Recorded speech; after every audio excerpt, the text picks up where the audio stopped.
저 강연 렉처라고 하니까 좀 부끄러운데요. 그냥 뭐 소개 조금 하고요. 그다음에 제가 이 영화 만드는데 관여를 좀 했어요.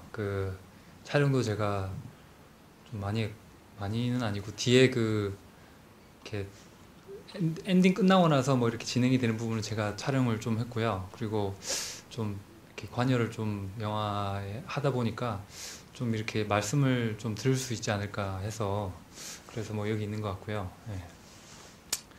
어, 진짜 키들라 타이밍은 저한테 개인적으로 가장 저 영향을 많이 주는 사람이기도 하고 저한테 중요한 그런 이 멘토 같은 사람인데 제가 이렇게 소개를 하게 돼서 참 좋은 것 같아요. 저번에도 이제 제가 키들라시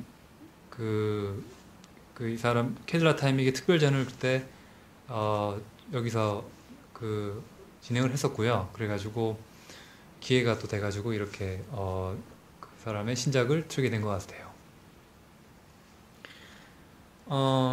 뭐 일단 간단하게 제가 설명을 할 수 있는 부분만 조금 하고요. 그 다음에는 좀 캐주얼하게 이 영화에 대해서 이야기를 하면 여러분들한테 좋은 경험이 될 수 있지 않을까 그렇게 생각합니다.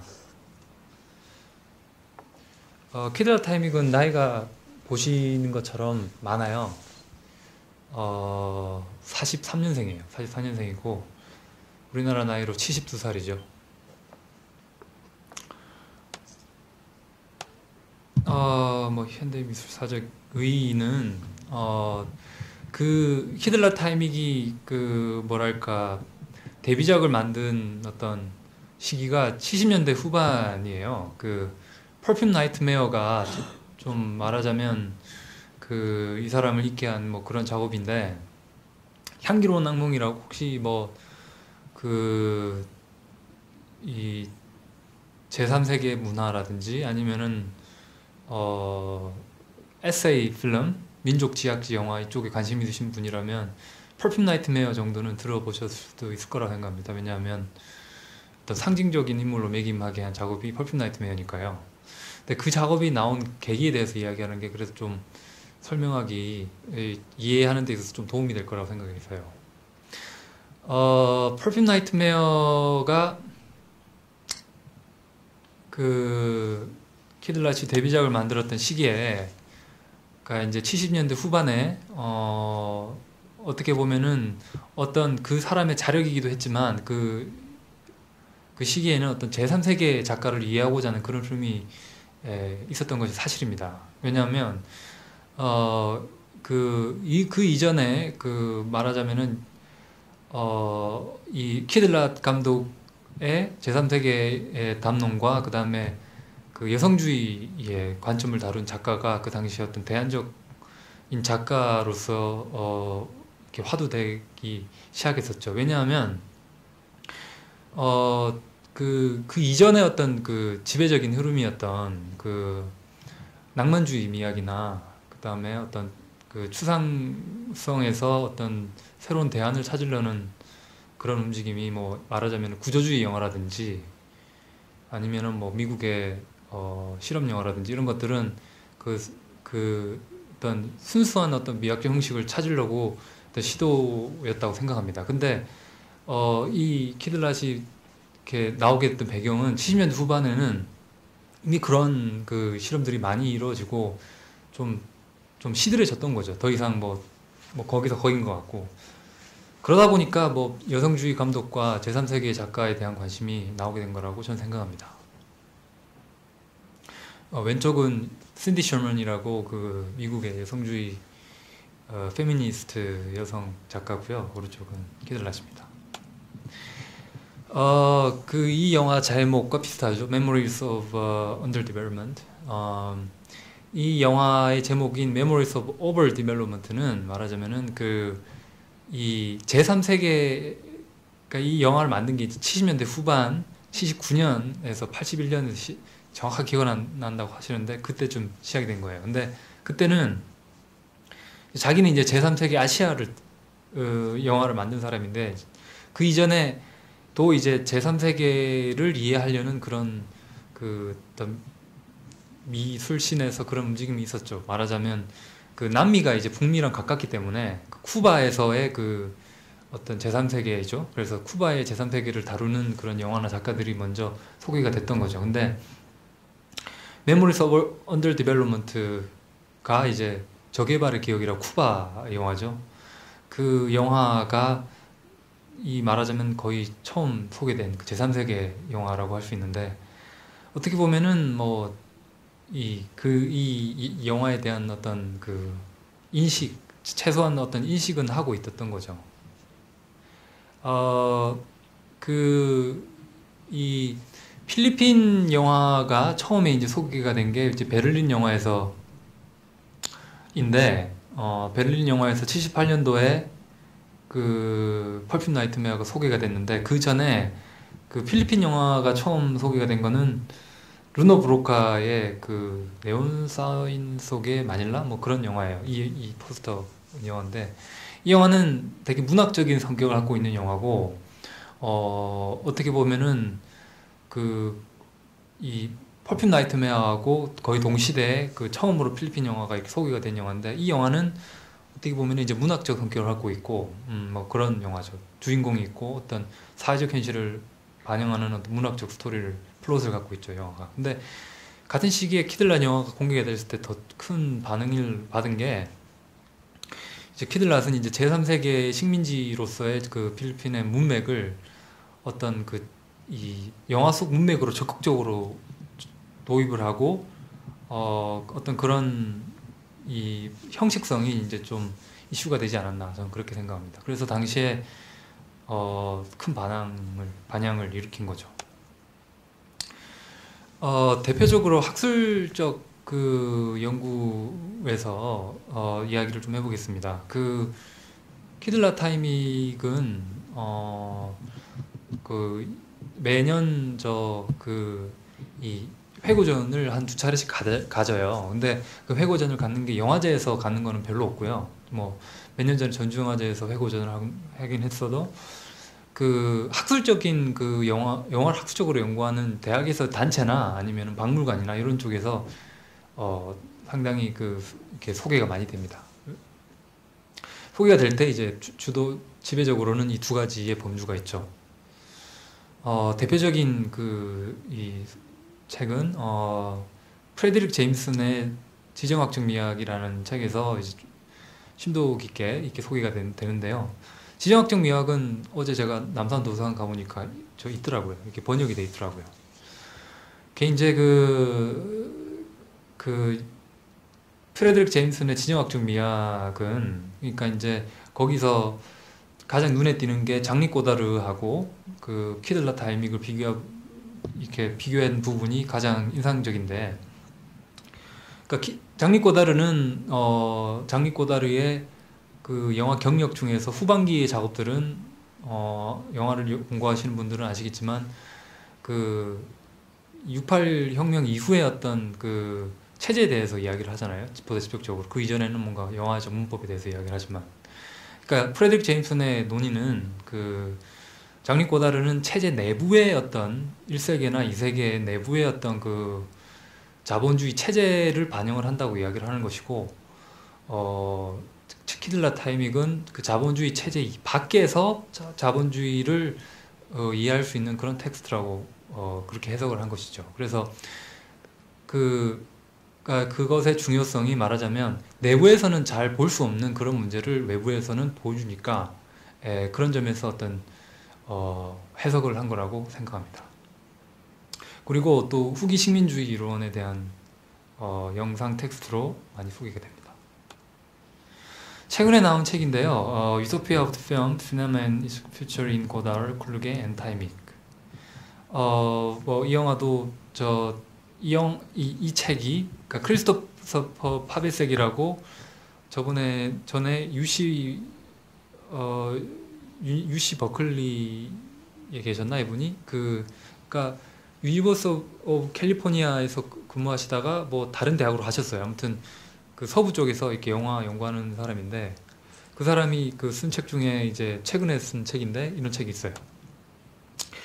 이 책은 그 프레드 제임슨이랑 비슷한 점이 좀 있긴 한데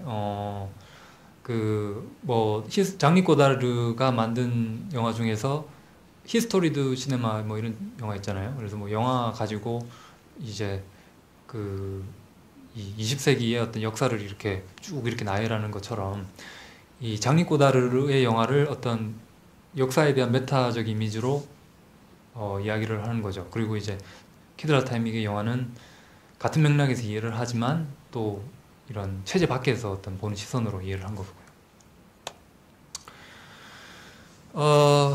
네, 수잔 손탁이 이런 이야기를 했습니다. 그 영화는 그것을 보고 난 이후 한 달 동안 잊혀지지 않을 만큼의 독특한 분위기가 있다. 그 영화는 아직도 영화가 순수하고도 마법과 같은 경험을 줄 수 있다는 것을 보여준다.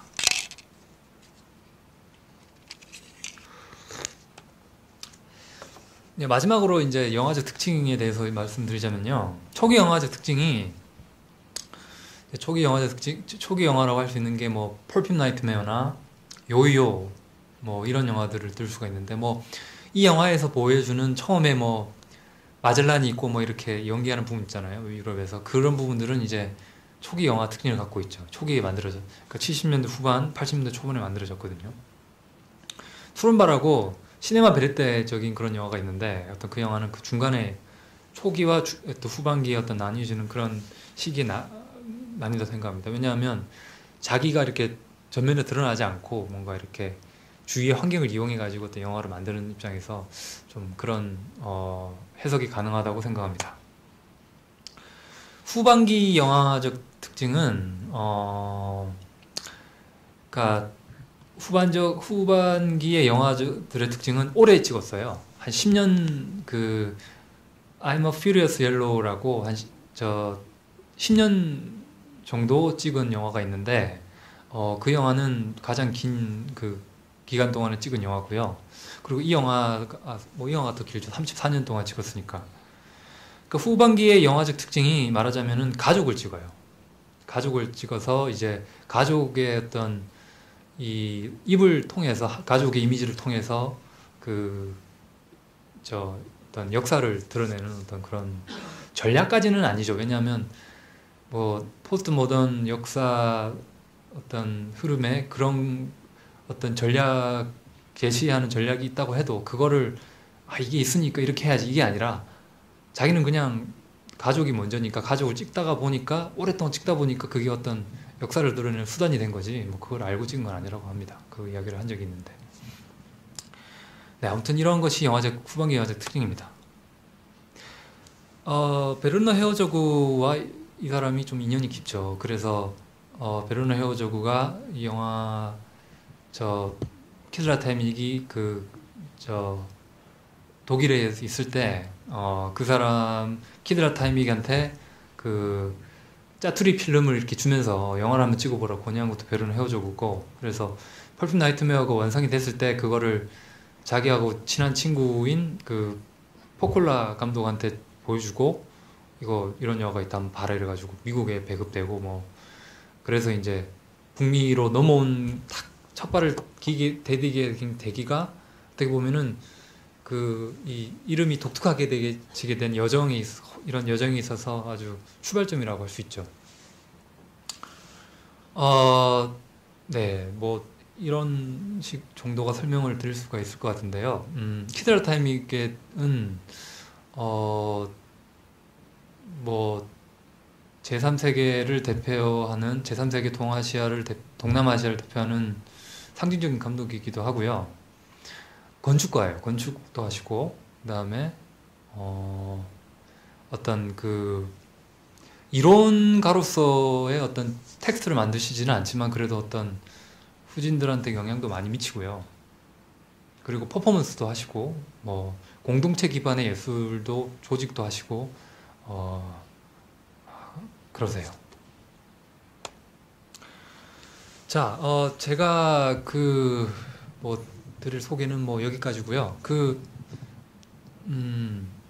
네. 지금까지는 뭐 궁금한 점 있으신가요? 이후부터는 조금 캐주얼하게 이야기를 해도 될 것 같아서 그래요. 네. 질문 있으신 분이요?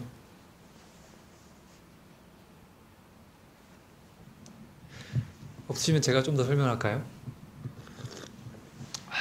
과잉 개발의 기억을 처음에 이 만들게 된 때가 언제냐면, 그러니까 이거는 그 81년에 만들어졌 그 시기에 81년, 80년 그 시기에 처음으로 이제 이렇게 시작이 됐다가 한 8년 정도 만들었다고 그래요. 80년대 후반까지 자기가 만들었다가 그 다음부터는 안 만들었어요. 그 창고에다가 이렇게 선반 위에다 올려놨대요. 자기 말에 따르면은.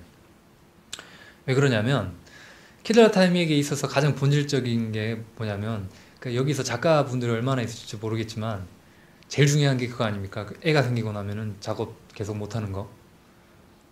이 사람도 마찬가지로 그 영화를 안 만들게 된 이거를 완성을 못하게 된 계기가, 그러니까 완성을 하려면은 시간도 있어야 되지만 그게 시간만 있다고 되는 게 아니죠. 그게 그 모든 그 열과 성을 다 해야 되는데, 가족 애가 이제 한 3명 이렇게 나왔는데 이렇게 집중을 해야 되는데 자기가 더 이상 영화에 집중을 못 하겠다고 선택을 한 거죠. 그래서 이렇게 그만두고 이렇게 쌓아놓았던 거죠.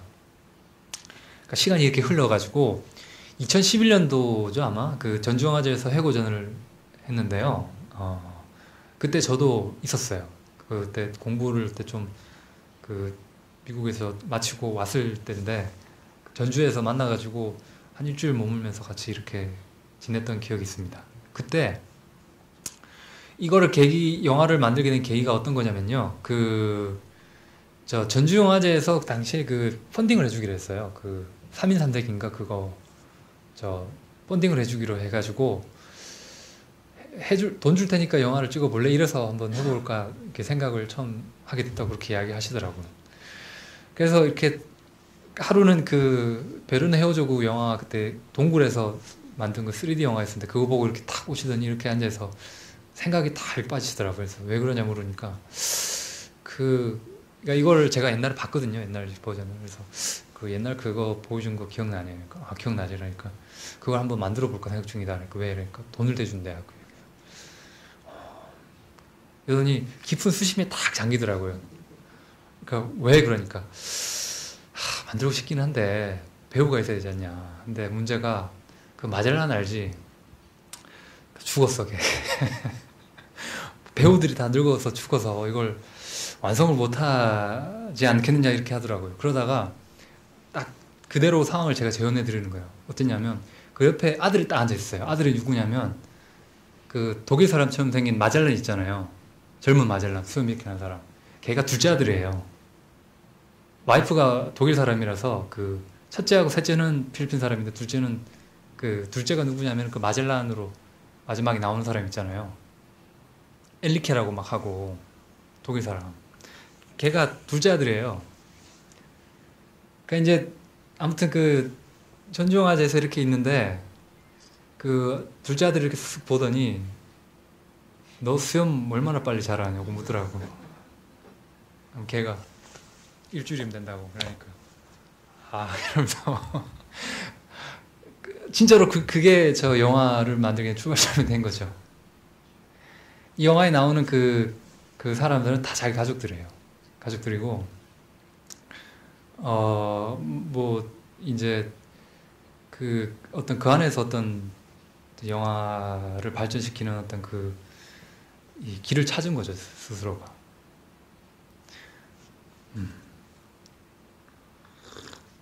그래서요. 근데 비하인드를 조금 말씀드리자면 우여곡절 끝에 그때 전주영화제에 무슨 일도 있고 해서 집행이 안 됐어요, 돈이. 집행이 안 됐지만 이 영화를 한번 하기로 했으니 한번 마무리 짓자 그런 결심을 감독 스스로 하게 된 거죠. 그래서 처음에는 그러니까 제가 필리핀의 키들라 집을 찾아간 게 작년 여름에 한번 간 적이 있어요. 작년 여름에 간 적이 있는데 그때 이제 자기가 만든 걸 보여주더라고요. 말하자면은 한 10몇 년 동안 영화를 안 만든 거죠. 그래서 내한테 보여준 장면들이 뭐냐면 엔딩 전의 내용들이에요. 그러니까 키들라 타임이 영화를 보신지는 모르겠는데 이 사람 스타일이 뭐 영화를 만들고 이야기를 만들고 이런 게 아니에요. 그냥 자기가 하고 싶은 이야기를 그냥 어떤 독특한 형식을 찾아가는 과정을 그냥 그대로 이렇게 됐다 싶으면 해서 보여주는 거지. 어떤 영화적 얼개를 갖춰서 어떤 완성된 뭔가를 보여주는 게 아니거든요. 근데 작년 여름에 봤을 때는 영화가 저 엔딩 전의 영화들보다 조금 더 길게 이렇게 해가지고 다 어떤 이야기를 쫙 이렇게 만들었더라고요. 막 바다 가서 영화도 찍고 뭐 이래가지고 뭐 하나 이야기로서 완결되게. 그러니까 이거를 하도 20몇 년 동안 푸테지들을 갖고 있다 보니까 이게 자기 스스로도 제가 볼 때는 매너리즘에 빠진 거죠. 뭐 그래서 뭐 옆에서 이렇게 조언도 하고 뭐 그랬습니다. 그래서 이렇게 이렇게 이 부분은 좀 아닌 것 같다 그러고 그랬는데 그때는 제가 뭐 이야기했던 것 중에 하나가 뭐 그 화면 비율을 좀 맞춰라, 화면 비율을 좀 맞춰라라든지 아니면 뭐 그 하여튼 뭐 조언을 막 했던 기억이 나요. 근데 이번 겨울에 제가 또 찾아갔어요. 이번 겨울이 이제 1월이죠. 올 겨울에 찾아갔을 때 계속 작업을 하고 있더라고요. 그래서 제가 있을 때 찍은 부분이 그 지도 밑에서 이렇게 누워 있어가지고 이렇게 이야기하는 부분이라든지, 그 엔딩 이후의 부분들을 말하자면은 어떤 제가 저와 같이 이렇게 찍은 부분도 있고 그렇습니다. 어떻게 보실지 모르겠는데요. 저는 그 개인적으로 봤을 때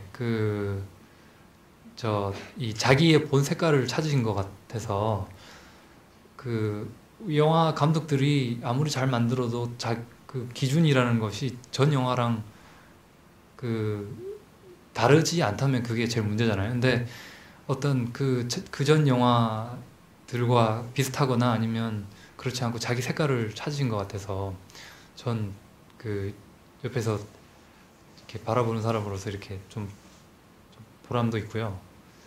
그리고 또 이 퀴드라 타임이건 원래부터가 영화 감독으로서 명성을 얻은 사람이 아니에요.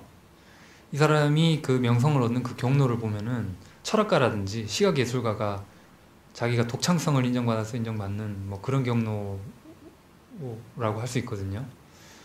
또 그런 맥락에서 어떤 자기가 그동안에 꼭 가지고 있던 그 주제들을 가지고 어떤 영화를 한 편 자기식대로 완성을 시킨 게 저는 이게 참 나름대로 인정받아야 될 그런 가치라고 저는 생각합니다. 뭐 나머지 또 말씀드리자면 배 있죠. 그러니까 평생을 이제 마젤란과 엘리케 그 노예와의 그 관계, 그러니까 자기가 어떤 어떤 민족 자결 그리고 그 독립의 이미지 뭐 이런 것에 대해서 상당히 오랫동안 생각을 해왔던 사람인데, 그래서인지 그 평생 그 엘리케하고 마젤란과의 관계에 대해서 오랫동안 생각을 했던 거죠. 어떻게 보면 좀 자기 망상에 빠진 사람처럼도 보이기도 하고 그렇긴 한데, 그 배 있죠, 배. 그 배를 말라카라고 인도네시아라고 하던데, 거기가 말라카라고 인도네시아 지역에서 배를 진짜로 지었어요. 그때 돈을 들어가지고 범선을 지으려고 그랬어요. 그 앞에 선미 부분 있죠. 그 부분은 어디 있냐면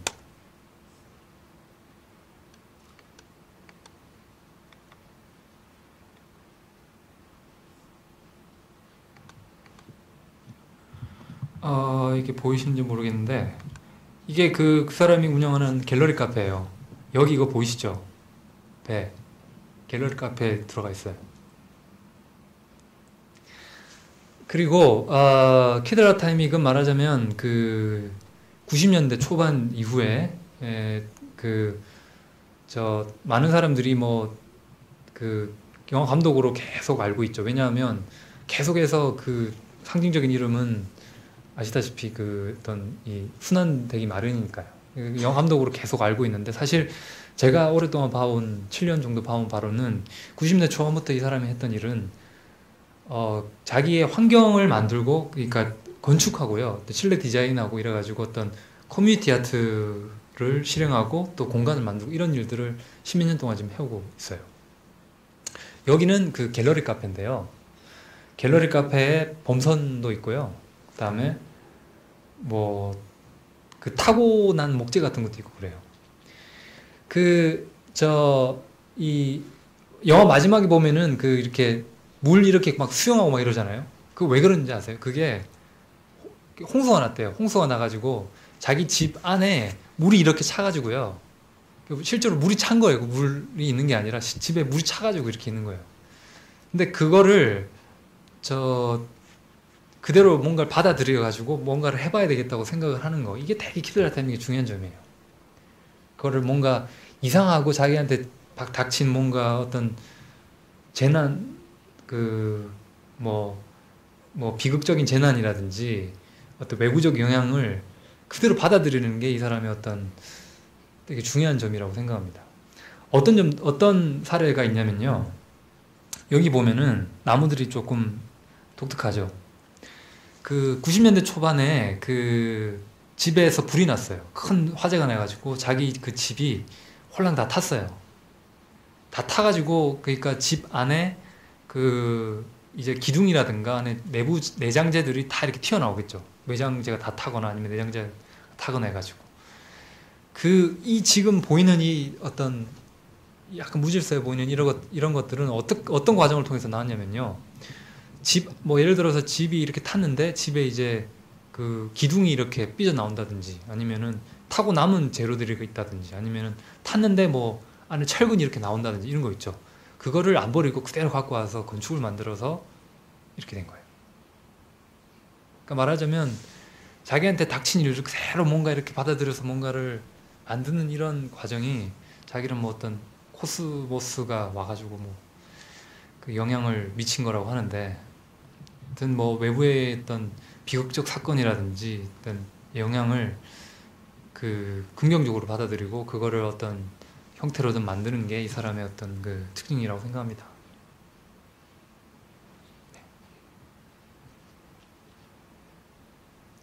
네, 여기까지고요. 뭐 질문 좀 해주시죠.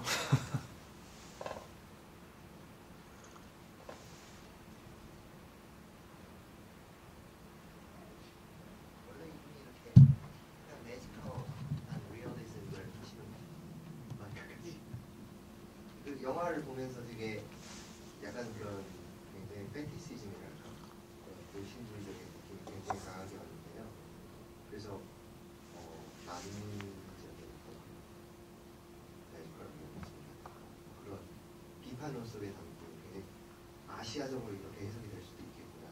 근데 결국 보면 환태평양적인 개념 속에서 상당히 재밌게 봤어요. 그래서 되게 신선하다고 생각했습니다. 사실 저는 대만에서 왔는데요. 대만에도 이런 좀 약간 그런 네이티브 컬처가 있어요. 필리핀에도 되게 비슷하다는 걸 깜짝 놀랐는데 원래 그런 식의 주술적인 어떤 그런 것들이 많이 사용하시나요? 자기 입으로 이야기를 하는 거는, 그러니까 자기는 이 영화가 영화처럼 보이기를 원하는 건 아니다. 그냥 내 이야기를 하고 싶다. 그렇게 이야기를 하더라고요. 영화를 배운 적도 없고요. 그 다음에 초기의 영화들은 뭐 어느 정도 영화적 문법도 있긴 하지만, 글쎄 또 비평의 존재가 뭐 마법적 리얼리즘이나 남미의 어떤 그 문학이라든지, 글쎄요 띠에라 델 푸에고 뭐 이런 그 작업들 되게 좋아해요. 좋아하시긴 좋아하는데 그 이야기 한 번씩 들은 것 같아요. 근데 좋아하는 건 좋아하는 거고 그렇다고 해서 남의 것을 이렇게 뺏기고 이러시지는 않는데, 뭐랄까 그냥 자연스럽게 나오는 거 아닐까. 네, 삶으로부터.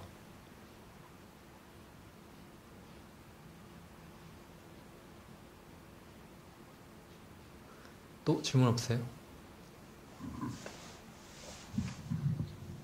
아까 이제 말씀해주셨던 정보에서 좀 흥미로운 부분이 있었는데, 그러니까 가족을 거의 위주로 해서 영화를 많이 찍으셨다고 감독님이 그러셨잖아요. 그랬을 때 이제 저도 막 작업을 하거나 이랬을 때 가족들의 동의를 얻고 싶은데 막상 저와 생각이 다르다 보니까 그런 부분에서 마찰도 많이 일어나는데, 그 그 감독님의 가족 같은 경우에는 그거에 대해서 많이 수긍하거나 받아들이면서 이렇게 영화가 진행이 됐는지도 좀 궁금하고요. 그리고 영화를 계속 보면서 느꼈던 건데, 그러니까 산속에 있었을 때 그 문명과 도시에 있었을 때 그 문명 자체가 확연하게 이제 갈리는데 약간 한국 같은 느낌도 들긴 했어요. 시골이랑 서울이랑도 완전 다른 것처럼. 근데 이제 도시에서 아까 예술가들이 막 이렇게 모여 있었을 때 진짜 그런 문화가 거기에 형성이 되어 있는지도 좀 궁금했고요. 그 영화도 전반적으로 재밌게 봤는데 그런 요소들이 하나둘씩 궁금해지기도 했거든요.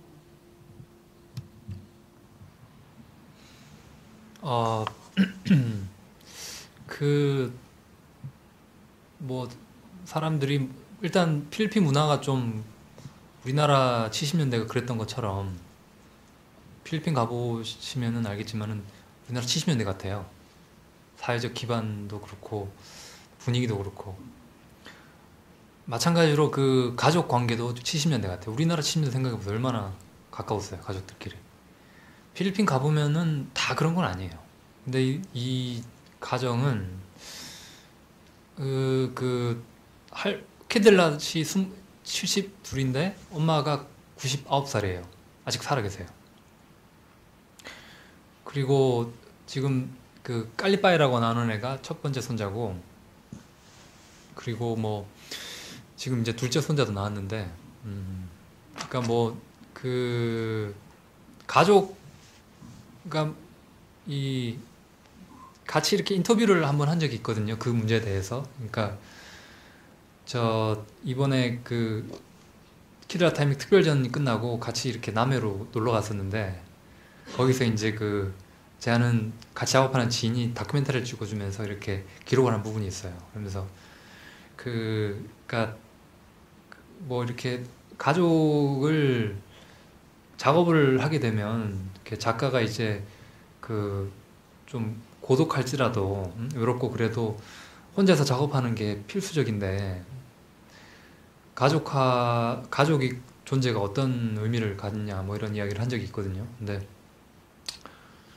뭐 자기는 어쩔 수 없었다 뭐 그렇게 이야기를 하더라고요. 그리고 사실 한동안 작업도 안 했었고, 한동안이라는 게 뭐 십몇 년이 되니까요.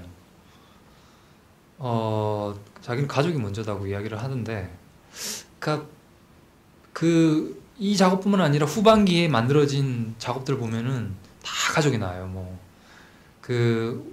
왜 그 노란색은 무지개 가운데 색인가, 그 작업이 10년 동안 만든 거는 왜 그러냐면, 10년이라는 기간이 첫 번째 이제 영화를 시작했을 때 첫 아들이 나왔을 때 시작이 돼요.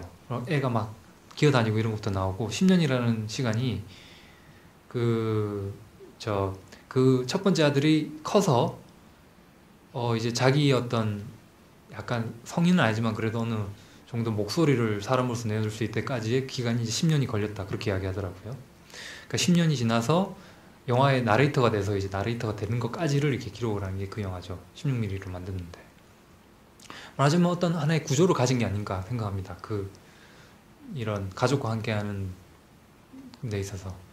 뭐 많은 사람들이 인정은 안 하지만 대단히 중요하거든요. 그 가족이 애 생기면 작업 못 하는데 그걸 어떻게 같이 할까? 근데 그거를 되게 직접적인 문맥으로 가져와 가지고 그거를 작업을 하는 것 같아요. 또 거기 나오는 예술가들 말씀하셨죠? 그러니까 나오는 예술가들이 말하자면 바기오라는 도시예요, 필리핀에. 바기오라고 미군이, 그러니까 필리핀 미국 식민이잖아요, 아직까지도. 그러니까 미군이 이제 여름에 필리핀 너무 더우니까 여름에 쉬려고 만든 휴양 도시예요. 산을 깎아가지고 만들었어요. 전에 80명인가 살았다는데 지금은 뭐 대단히 경제 규모가 2위인가 그렇다고 그러더라고요, 도시가. 예, 이제 거기에 좀 독특한 문화가 있죠. 그 아티스트 커뮤니티를 이끄는 데 있어서 키드라 타이믹이 운영하는 저기랑 보카스라는 데인데, 저 아트 갤러리랑 그 다음에 바기오 예술가 길드라는 단체가 있거든요. 그 두 개가 중심이 되는데, 말하자면 뭐 중심이 되는 단체 중에 하나죠.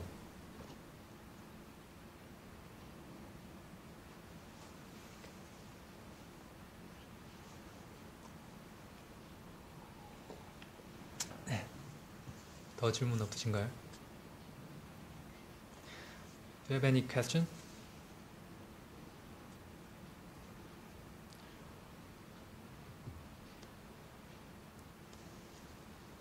그러면 스토리가 완성된 게 아니라 계속 만들어지면서 추가되고 추가되고 추가되고 이렇게 되는 형식을 많이